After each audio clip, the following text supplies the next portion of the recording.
সবাই কেমন আছেন? আশা করি ভালো আছেন। আমিও আলহামদুলিল্লাহ আল্লাহর রহমতে ভালো আছি। আজকে আপনাদের মাঝে শেয়ার করব নিজের হাতে সিঙ্গারা বানিয়েছি।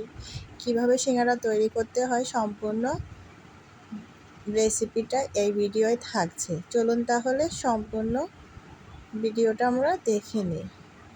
এইখানে আমি কয়েকটা আলু কেটে নিয়েছি চারকোনা করে, আর কাঁচামরিচ পেঁয়াজ কেটে নিয়েছি।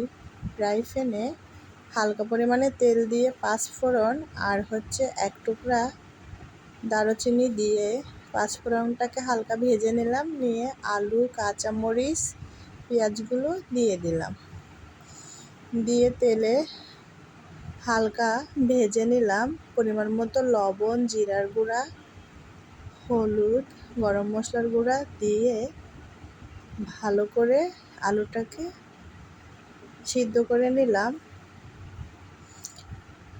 এইখানে আমি সিঙ্গারা বানানোর জন্য সবগুলো রুটিকে সাইজ করে নিয়েছি। এখন একে একে আলুর পুরগুলো দিয়ে সিঙ্গারাটা তৈরি করে নিব।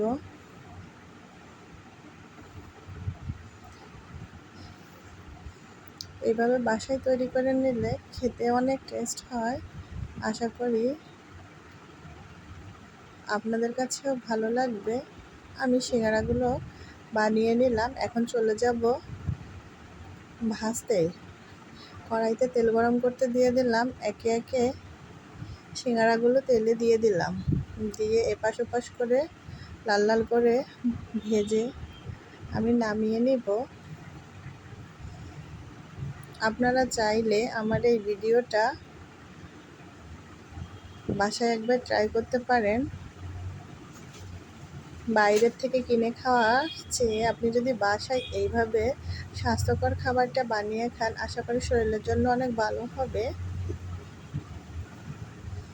আমার সিঙ্গারাগুলো লাল লাল করে ভাজা হয়ে গেছে। এখন আমি উঠিয়ে নিলাম।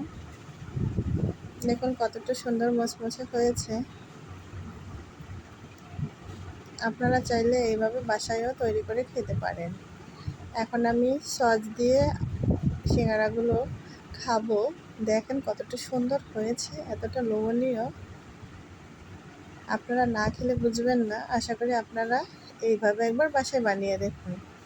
সবাই আমার চ্যানেলটা লাইক, কমেন্ট, শেয়ার করে পাশে থাকবেন, সাবস্ক্রাইব করবেন, আমার চ্যানেলের ভিডিওগুলো দেখবেন। ধন্যবাদ সবাইকে। আসসালামু আলাইকুম।